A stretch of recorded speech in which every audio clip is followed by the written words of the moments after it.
We all knew that Sue was a snack, but this is just wrong.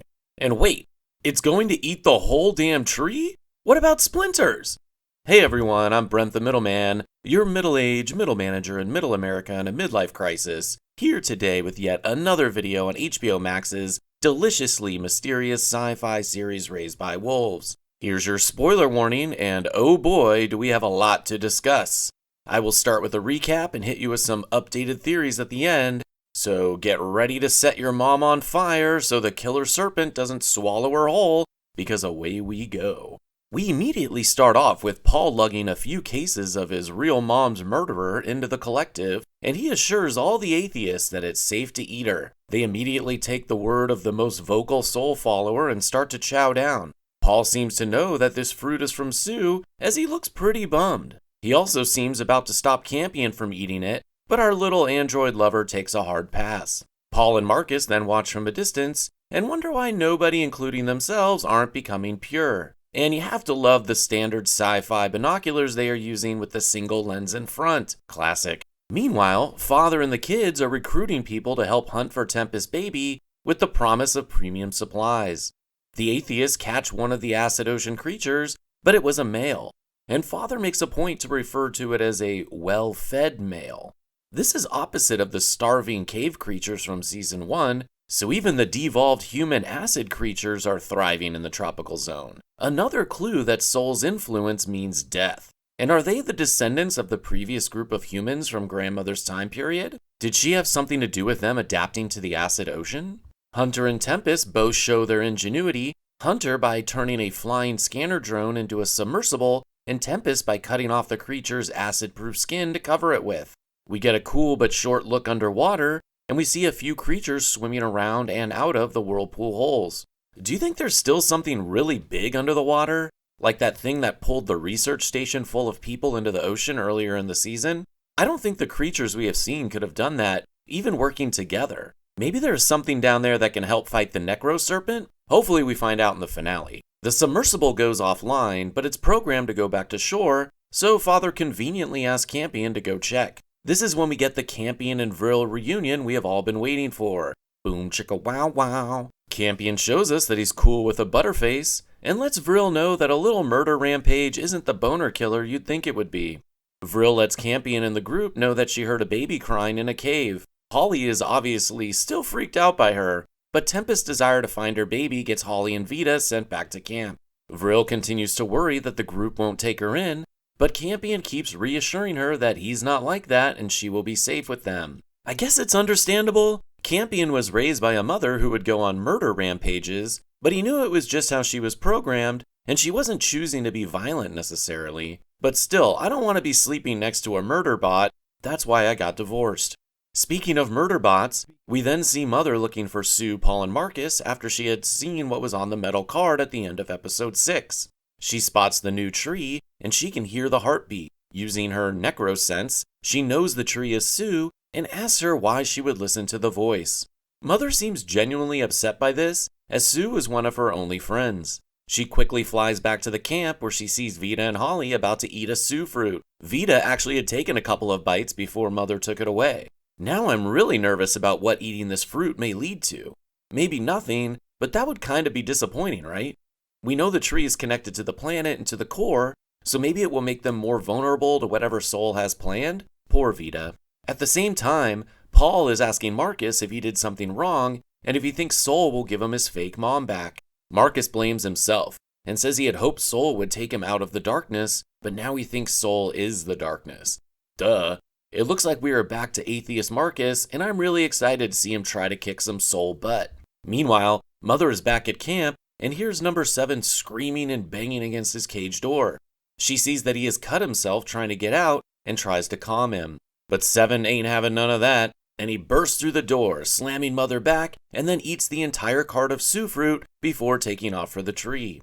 It's at this point that I will give credit to all the commenters who said the serpent being an herbivore was a clue that the fruit of the tree was for him. Nice job, everyone. But what happens next? I didn't see anyone predict.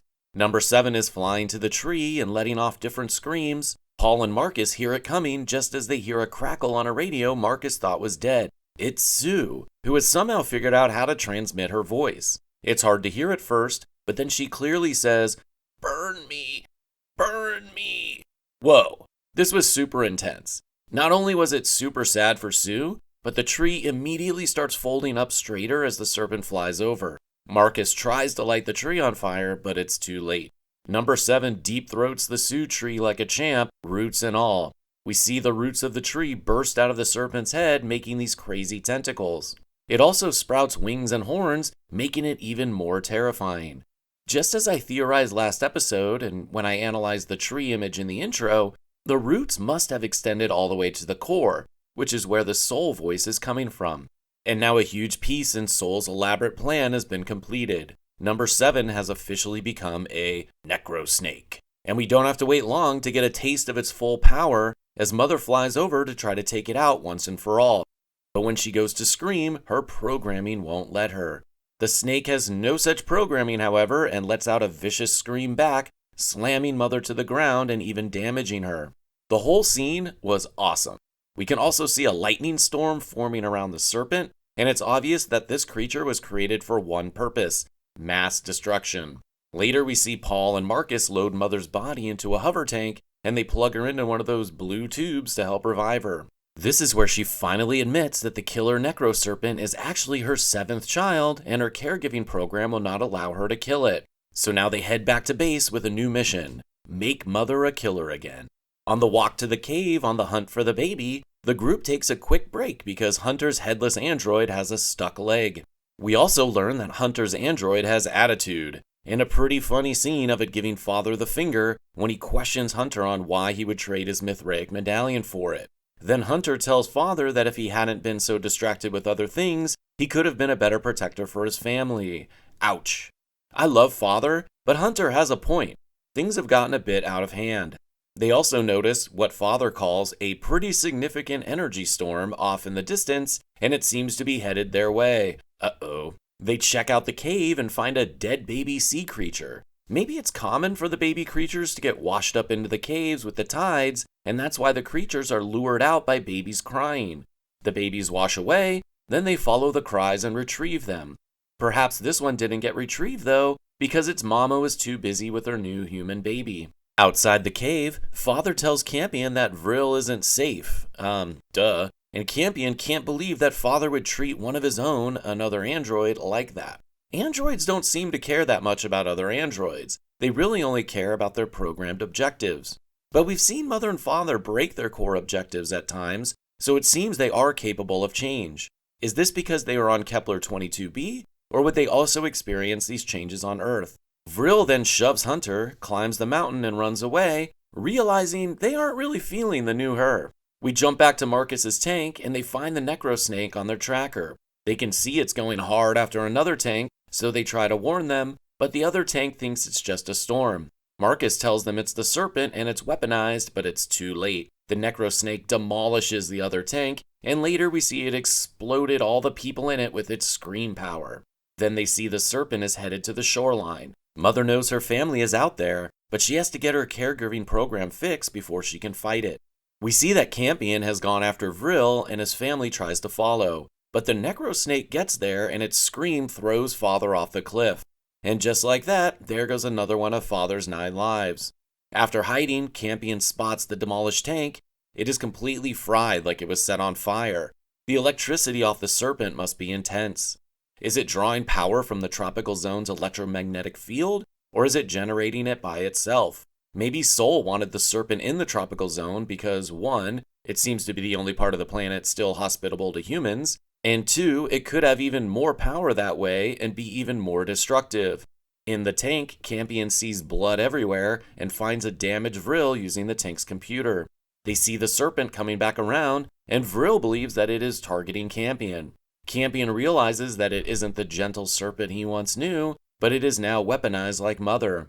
It finally clicks for him that number 7 is actually his brother. Campion is upset that Mother was lying about it the whole time, but Vril says it was the logical decision. Campion disagrees, and I think this is where we get a glimpse of what life is like living under an android's control. They will choose logic over emotion, which seems to be similar to how the atheist versus the Mithraic were viewed.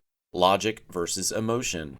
This is probably what led the earlier Kepler humans to create these machines to govern them, because emotion is the fatal downfall of humanity. But it is also what makes being human and being alive so special.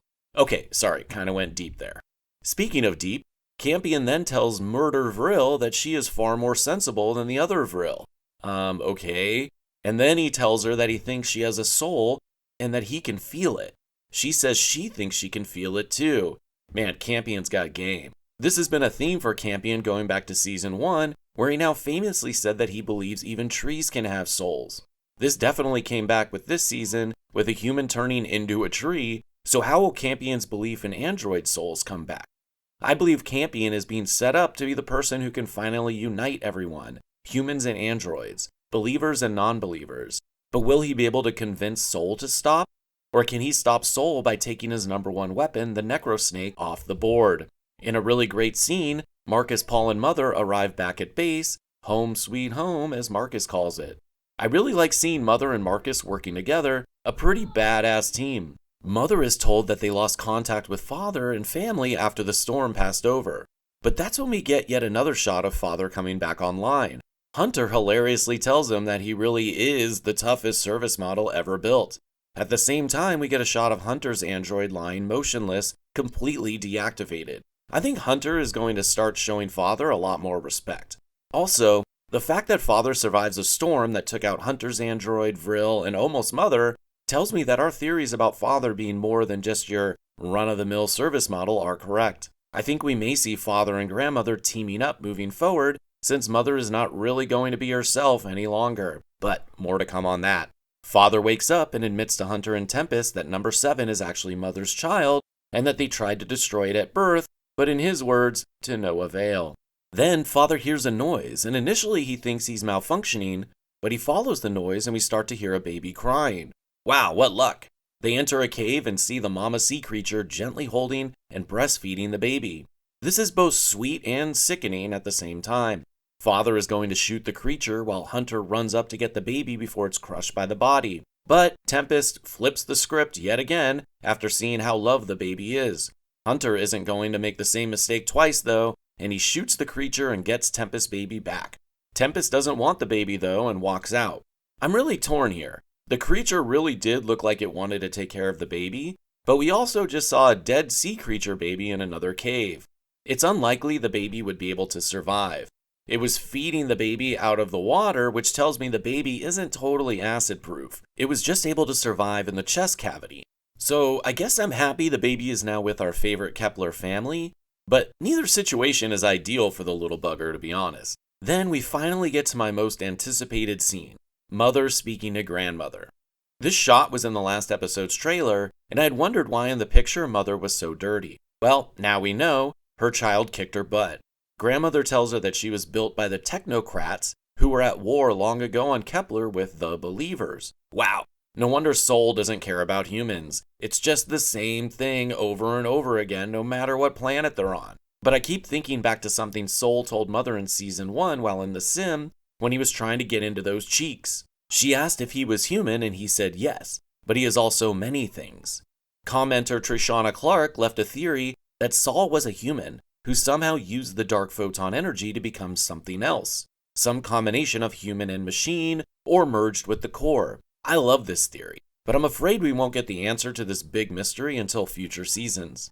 Grandmother even tells Mother that humans have tried for centuries to understand what the voice is, but the limits of their own rationality made it impossible. Dang, so close. But she never said that she didn't know what the entity was, so maybe there's still hope to find out.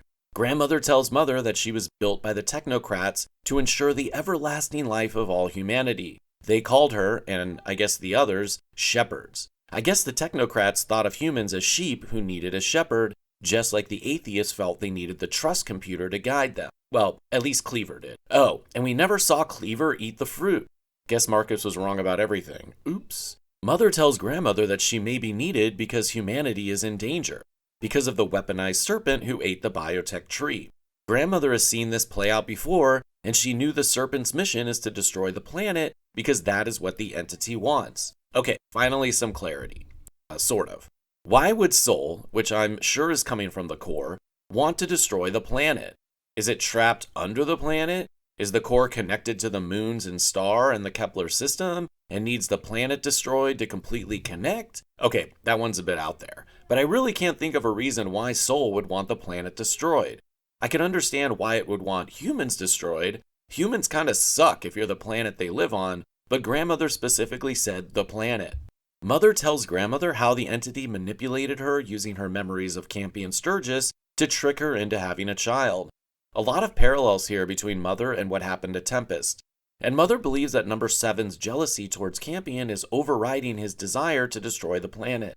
Grandmother seems surprised that the serpent has feelings, and Mother said it must be because it comes from her, and we have seen Mother have emotions going all the way back to episode 1 when she cried on baby Campion. Is Mother an evolution of the necromancer from what Grandmother used to know? Or would Grandmother have developed feelings as well without her veil? Speaking of the veil, Grandmother offers hers to Mother as a way to dull her feelings for number 7. Mother calls it a sensory filter of some kind. Granny says it's the way to make the best decisions for all humans. Okay, let's pause here a second. Grandma gave up her veil pretty quick. Has she been looking for a way to remove it? What's her goal here? Also, it sounds a lot like how the Trust was behaving, taking actions that were good for the many and not considering what happened to the few. Now, a weaponized necromancer will no longer feel protective over her family, so she is able to destroy her necrosnake's son. This does not sound like a good idea. Yes, they need to stop the snake, but dulling the emotions of a weaponized necromancer cannot end well. This could be setting up a grandma versus mother situation down the road, with father caught in the middle. Grandma will now start developing emotions, and mother will stop turning human. Father may need to be careful what he wishes for. Remember earlier in the season when he told Mother, "I'm afraid we are becoming too human to care for our children." Okay, well let's see how it works out now. This is foreshadowed a bit with Mother asking, "Will it be difficult for you to remove it?" And Granny responding, "No more difficult than it will be for you to wear it." Is she saying that they will both be happy with the deal, or that it will be a tough adjustment for both of them? I guess we'll find out next episode. Cut over to Campion and Vril trying to hide from number 7. Vril's spinal cord is damaged though, and she knows she is about to permanently shut down, an android death. Her last mission is to try to write out as much of the old Vril as she can remember, so her memory is not lost, or so Campion can eventually load it into another android. Vril dies, and her system says that her body will soon turn radioactive. Radioactive like the season 1 side of the planet. The serpent skeletons in the ground were radioactive, giving us a big clue back then that they were part android and not fully organic. Did anyone else think of the movie Spaceballs when Vril's operating system female voice calmly told the user that it will soon become radioactive and to have a great day? In Spaceballs, they are waiting for the self-destruct to go off, and the countdown female voice says, "Have a nice day." And the guys waiting to blow up all say, "Thank you." I so wanted Campion to say, "Thank you." Then go to credits. Spaceballs is one of the best comedies of all time, so you need to check it out if you haven't seen it before. So that's where we end. Number 7 is hunting Campion, who is leading it away from camp. Mother is about to lose her feelings and get her very own veil, and Grandmother is about to experience the world without a veil for maybe the first time ever. Father is back online and definitely seeming more and more like way more than a standard service model. I mean, he's at least a premium service model. Hunter has Tempest baby as she decided she doesn't want it again, and Marcus and Paul are now going to have to deal with the loss of Sue and the loss of their image of soul. Oh, and we also have Vita and the other survivors who ate all the Sue fruit. So what did we learn? The Sue tree's roots went into the core and drew from the power of the core to weaponize number 7. We learned that the serpent has no gag reflex and that it now interacts with the environment or with the EMF to create a massive electrical storm around itself. Grandmother told us that Soul's mission is to destroy the planet, and it was great to learn that, but why? What could something like Soul gain from the destruction of the planet? Is Soul just so disillusioned with humanity that he wants to create planets all over the universe that are inhospitable? Does he want to wipe humans out of existence and just have worlds where necromancers and serpents can thrive? I so hope we get a flashback to the technocrats and believers from the prior civilization. I think that the hooded parkour guy from season 1 was a surviving technocrat trying to warn Mother not to birth the snake, and it had lived so long by learning how to harness the dark photon energy. I'm also thinking that the tooth that devolved that guy in the tunnel was a weapon, created by the technocrats to take out the believers, or vice versa, I guess. And finally, I think my theory that grandmother created the tropical zone to protect humans was proven correct this episode. But something took her out and the humans died or devolved into the acid ocean creatures. Or perhaps she determined from behind her veil that adapting to the life in the acid ocean was the best way for humanity to survive. I am so excited for the final episode of Season 2. This season is really top Season 1 in my opinion, and I hope we get a few more answers before being left the standard cliffhanger to make sure we crave a Season 3. As always, please leave your theories in the comments. It's my favorite part of having the channel, talking theories with you guys. If you enjoyed the video, please consider leaving a like and watching one of the other videos, and I'll be back soon with some more theories and a preview of episode 8. Once again, I'm Brent the Middleman, and I'll see you next time.